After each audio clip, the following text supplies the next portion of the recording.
New Zealand அணிக்கு ஒரு பெரிய அதிர்ச்சியை ஏற்படுத்தியிருக்காங்க. இங்கிலாந்து அணின்னு சொல்லியே ஆகணும். பிளஸ் இப்ப பாகிஸ்தான் அணி குஷியில இருப்பாங்க. இப்ப பாகிஸ்தான் அணிக்கு ஈஸியா தெரிஞ்சு போச்சு. நம்ம அரையிறுதிக்கு செல்லணும் அப்படின்னா, நமக்கு என்னென்ன வழிகள் இருக்கு?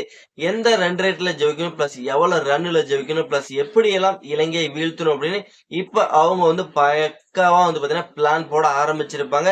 பிளஸ் அந்த ஒரு பக்கா பிளானுக்கு எல்லாம் முக்கியமான காரணமே இந்த இங்கிலாந்து அணி தான் நம்ம வந்து சொல்லி ஆகணும். இன்னைக்கு ஒரு முக்கியமான மேட்ச்ல நியூசிலாந்த வீழ்த்தி பிளஸ் அன்பீட்டன் அணியா வந்து செமிஃபைனலுக்குள்ள சும்மா கெத்தா வேற ரகமா அவங்க உள்ள போய் இந்த நியூசிலாந்தோட செமிஃபைனல் கனவுல வந்து பாத்தீங்கன்னா இப்போ ஒரு கல்லை தூக்கி எரிஞ்சிருக்காங்க. இப்ப அந்த கல் வந்து பாத்தீங்கன்னா மறுபடியும் அந்த தேன் கூடு கூடு கட்டுமா? பிளஸ் அதற்கு எல்லாமே நாளைக்கு நைட்டு விட தெரிஞ்சிடும். பிளஸ் பாகிஸ்தான் vs ஸ்ரீலங்கா மேட்ச்ல ரிசல்ட் தெரிஞ்சிடும். யார் அந்த இரண்டாவது அணியா செமிஃபைனலுக்கும் நுழைய போறாங்க. பிளஸ் அதுக்கு முன்னாடி இந்த மேட்ச் என்ன நடந்தது, ஏது நடந்தது, எதனால இந்த மேட்ச் வந்து நியூசிலாந்து தோல்வி அடைஞ்சாங்க, எல்லாமே ஒண்ணு விடாம டீட்டெயிலா பார்க்க போறோம். அதனால வீடியோ ஒரு நிமிஷம் கூட ஸ்கிப் பண்ணிடாதீங்க. கடைசி வரைக்கும் பார்த்து என்ஜாய் பண்ணி நண்பர்களே. வணக்கம் நண்பர்களே. இந்த மேட்ச் எந்த அளவுக்கு ஒரு இம்பார்ட்டன்ட் அப்படிங்கிறது உங்களுக்கு எல்லாத்துக்குமே தெரியும். எஸ்பெஷலி நியூசிலாந்துக்கு எந்த அளவுக்கு ஒரு இம்பார்ட்டன்ட் அப்படிங்கிறது தெரிஞ்ச ஒரு மேட்ச். ஆனா அந்த மேட்ச் சரியா பயன்படுத்தாதனால வந்து பாத்தீங்கன்னா இன்னைக்கு நியூசிலாந்தோட அந்த அரையிறுதி கனவு இப்போ வந்து சுக்குநூறா சிதைற அளவுக்கு போயிட்டு இருக்குது. பிளஸ் அதுக்கான முடிவு நாளைக்கு தெரிஞ்சு போயிடும். பிளஸ் இன்னைக்கு மேட்ச்ல எந்த இடத்துல அவங்க நியூசிலாந்து அணி இந்த தோல்வியை விட்டுட்டாங்க அப்படின்னா, ஃபர்ஸ்ட் ஆஃப் ஆல் இன்னைக்கு டாஸ் வின் பண்ண நியூசிலாந்து நாங்க வந்து ஃபர்ஸ்ட் பேட் பண்ற அப்படி டிசிஷன் நல்ல ஒரு டிசிஷனா இருந்து ஃபெல் ஆன டிம் சைஃபர்ட் நல்ல ஒரு தொடக்கத்தை கொடுத்தாங்க. பிளஸ் அதுக்கப்புறம் வந்த பிலிப்ஸ் அவரும் ஒரு அதிரடி காமிச்சாரு. பிளஸ் ஆனா அவங்களோட 3 பேர்த்தோட அதிரடி மட்டும் பத்தலைங்க.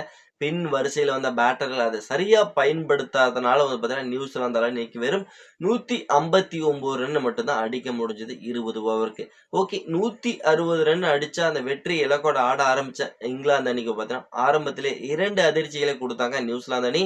Philip Salt and Jos Buttler 2 பேர்த்தோட விக்கெட்டையும் பாத்தீங்கன்னா ஆரம்பத்திலே எடுத்தாங்க. பிளஸ் வெறும் 2 ரன்னுக்கு 2 விக்கெட் இழந்து தத்தளிச்சிட்டு இருந்தாங்க. பிளஸ் அப்பதான் கேம் ரொம்ப இன்னமும் வந்து சூடு பிடிக்க ஆரம்பிச்சது. அப்போ வந்து பாத்தீங்கன்னா ஹாரி ப்ரூக், ஜேக்கப் பெத்தல் ஒரு டீசென்டான ஒரு பார்ட்னர்ஷிப் வந்து பண்ணாங்க. அதுக்கப்புறம் என்ட்ரி கொடுத்த பேண்டன் அண்ட் நம்ம சாம் கரன் இவங்க எல்லாம் ஒரு சுமாரான இன்னிங்ஸ் இல்லாம வந்த உடனே ஒரு 2 பவுண்டரி ஒரு 6 அப்படின்னு ஒரு ஸ்கோரை வந்து இப்போ வந்து ஏற்படுத்தி விட்டுட்டே போயிட்டு இருந்தாங்க. ஒரு கட்டத்துல வந்து பாத்தீங்கன்னா கேம் ரொம்ப சுவாரஸ்யமான கட்டத்துக்கு போக ஆரம்பிச்சது. கடைசி ஒரு 3 ஓவருக்குலாம் 40 ரன்னுக்கு மேல தேவை அப்படிங்கிற மாதிரி ஒரு சூழ்நிலை வந்து ஏற்படுத்தியிருந்தாங்க. அப்ப கேம் ஃபுல் கண்ட்ரோல் வந்து நியூசிலாந்துக்கு தான் இருந்தது. நியூசிலாந்துக்கு தான் வெற்றி வாய்ப்பு அப்படிங்கிற மாதிரி தெரிஞ்சுது.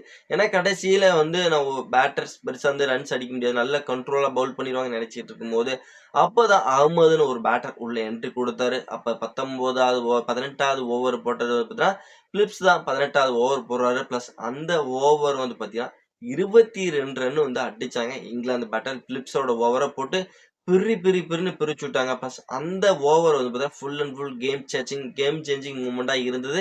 பிளஸ் அதுக்கப்புறம் சாண்ட்னர் 19வது ஓவர் வீசினாரு. பிளஸ் அவரு ஓவரையும் விட்டு வைக்கல. அவரு ஓவரையும் போட்டு புளின்னு பிழிஞ்சாரு. கடைசி அந்த சாண்ட்னர் வீசிய கடைசி பால் ஒரு 6 அடிச்சு மறுபடியும் பார்த்தீங்கன்னா இங்கிலாந்த உள்ள எடுத்து வந்தாரு அகமதுன்னு சொல்லி ஆகணும். கடைசியில் அவங்களுக்கு பெரிய அளவுல ரன்ஸுங்கிறதுல கடைசி ஓவருக்கு ஒரு 5 ரன் தான் தேவைப்பட்டுச்சு. அதை அசால்ட்டா வின் பண்ணி அடிச்சு தும்சம் பண்ணி இங்கிலாந்து இன்னைக்கு ஒரு அன்பீட்டன் அணியா வந்து பார்த்தீங்கன்னா செமிஃபைனலுக்குள்ள கெத்தா வேற ரகமா நுழைஞ்சது மட்டும் இல்லாம பிளஸ் நியூசிலாந்தோட அந்த செமிஃபைனல் கனவுல ஒரு கல்லை தூக்கி எரிஞ்சிட்டு போயிட்டாங்க. இப்ப இந்த ஒரு கல்லு வந்து பார்த்தீங்கன்னா இப்ப பாகிஸ்தான் அணியும் சேர்ந்து கொண்டாட ஆரம்பிச்சிட்டாங்க. அவங்களுக்கு ஒரு குஷி. இந்த மேட்ச் வந்து நியூசிலாந்து தோல்வி அடைஞ்சனால அவங்களுக்கு ஒரு வாய்ப்பு அரையிறுதிக்கு செல்றதுக்கு அவங்களுக்கு ஒரு வாய்ப்பு இருக்குன்னு கண்டிப்பா சொல்லி ஆகணும். நாளைக்கு நடக்க போற பிளஸ் இலங்கை வெர்சஸ் பாகிஸ்தான் மேட்ச்ல இலங்கை வந்து பாத்தீங்கன்னா தோல்வி அடையணும். பிளஸ் அது எந்த அளவுக்கு தோல்வி அடைஞ்சா பாகிஸ்தான் அரையிறுதிக்கு செல்லும் அப்படின்னு வந்து பாத்தீங்கன்னா, பாகிஸ்தான் அணி நாளைக்கு ஒரு இலங்கையை ஃபர்ஸ்ட் பேட்டிங் புடிச்சு ஒரு 200 ரன்னோ, 100 ரன்னோ, 150 ரன்னோ, 160 ரன்னோ அடிக்கிறாங்கன்னு வச்சுக்கோங்க. அந்த ஸ்கோரை 13 ஓவர்ல சேஸ் பண்ணும் பாகிஸ்தான் அணி. அப்படின்னா வந்து பாத்தீங்கன்னா அவங்க வந்து அரையிறுதிக்கு முன்னேறுவாங்க பாகிஸ்தான் அணி. இல்ல ஃபர்ஸ்ட் பேட்டிங் வந்து பாகிஸ்தான் பிடிக்கிறாங்க வச்சுங்க, ஒரு 100 ரன் 200 ரன் அடிக்கிறாங்கன்னு வச்சுங்க, அப்போ வந்து இலங்கைய ஒரு 68 ரன் வித்தியாசத்துல வீழ்த்தினா வந்து பாத்தீங்கன்னா அரையிறுதிக்கு பாகிஸ்தான் முன்னேறுவாங்க. இந்த 2 கண்டிஷனையும் சரியா பயன்படுத்தினாங்கன்னா அரையிறுதிக்கு பாகிஸ்தான் பாகிஸ்தான் செல்லுவாங்க. இந்த 2 கண்டிஷனும் சரியா பயன்படுத்தாம விட்டுட்டாங்க அப்படின்னா செமிஃபைனலுக்கு நியூசிலாந்து அணி தகுதி பெற்றுருவாங்க.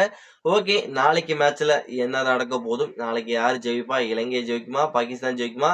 நியூசிலாந்து அரையிறுதி செல்லுவாங்களா? பாகிஸ்தான் அரையிறுதி செல்லுவாங்களா? எல்லாமே மறக்காம நம்மளோட கமெண்ட் செக்ஷன்ல பதிவு பண்ணிட்டு, இந்த வீடியோ உங்களுக்கு எந்த அளவுக்கு பிடிச்சிருக்குங்கிறத மறக்காம லைக் பண்ணி, ஷேர் பண்ணி உங்க சப்போர்ட்டையும் ஆதரவையும் கொடுத்தீங்கன்னா ரொம்ப ரொம்ப யூஸ்ஃபுல்லா இருக்கும். நம்ம வந்து நெக்ஸ்ட் வீடியோ பண்ணலாம். Bye bye friends.